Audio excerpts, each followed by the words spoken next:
Die trekker wat ons dan nou hier agter het is ons Fendt 728 Vario.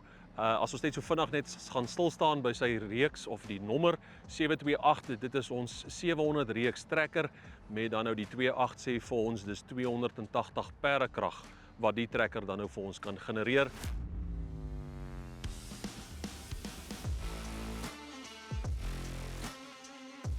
Die trekker word spesifiek aangedryf deur die nuwe EcoPower engine wat dan nou vervaardig is vir die trekker. As ons bietjie gaan kyk na tegnologie op die trekker, eerstens die trekker is toegerus met Fendt ID. Nou al wat dit in kort sê is die engine en die transmissie gesels konstant met mekaar en dit gebeur blitsvinnig. Die transmissie sê vir die engine, hoor hierso, dis die weerstand wat ek kry en dis die krag wat ek nodig het en die engine voorsien dan nou die krag.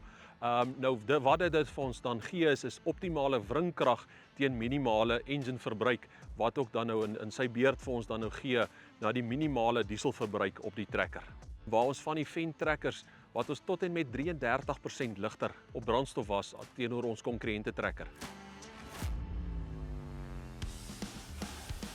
Die spesifieke trekker is ook dan nou toegerus met ons Fendt Vario Drive. Nou al wat dit in kort sê is, die trekker se vierwieldryf is outomaties, wat ook weer eens nie net 'n besparing op die diesel is nie, maar ook op die bande, want sodra mens dan nou op die pad gaan om die trekker te skuif of wat ook al die vervoer mag wees is om 'n nodige wringkrag op die bande dan nou af te haal.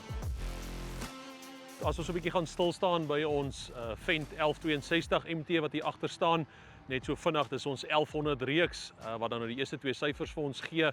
Die 62 sê vir ons dis 620 perdekrag. Die spesifieke trekker kan ons dan nou in twee verskillende risperband groottes gee, as ek so kan sê. Ons kan kyk na 'n 30 duim of na 'n 36 duim risperband wat hy dan nou vir ons kan gee. Die trekker is regtig uit en uit daarvoor gebou om groot implemente te hanteer. Huidiglik agter die trekker het ons 'n groot 27 tand Super 19 ripper. Nou glo vir my vry, dis nie sommer enige trekker wat hom trek nie. So die trekker is uit en uit gebou vir groot sleepimplemente.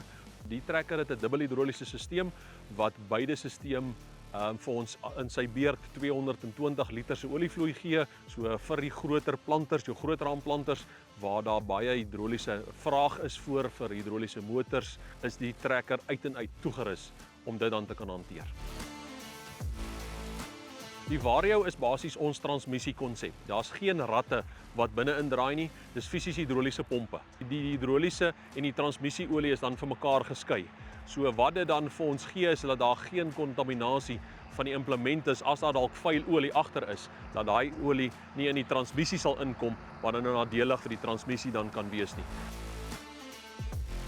Ons eerste groot diens op die trekker sal dan eers op 2000 uur wees.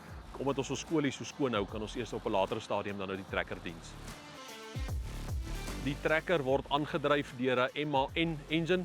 Die kombinasie waar die engine en die transmissie konstant met mekaar gesels, gee vir ons optimale wringkrag met minimale dieselverbruik. En die onderhoud op die trekker is nie so hoog nie. Ja, daar is baie bewegende parte, maar die parte is regtig nie onbekostigbaar nie.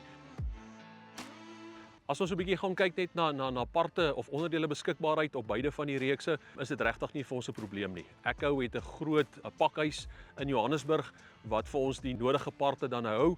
As dit dan nie plaaslik in Suid-Afrika beskikbaar is nie, ons kan hom blitsvinnig uit enige ene van hulle die pakhuise reg oor die wêreld kan ons hom kry. As daar enige e-mails is wat bietjie meer rondom ons produkte wat ons vandag hier uitgestal het of gedemonstreer het wil uitvind, is hulle meer as welkom om my 'n lykie te gee. My nommer is 079 497 6015. Hulle kan my e-pos wimpien@ovk.co.za of andersins op die sosiale media platforms kan hulle ook met ons kontak maak, dan sal ons die nodige inligting by hulle kan uitkry.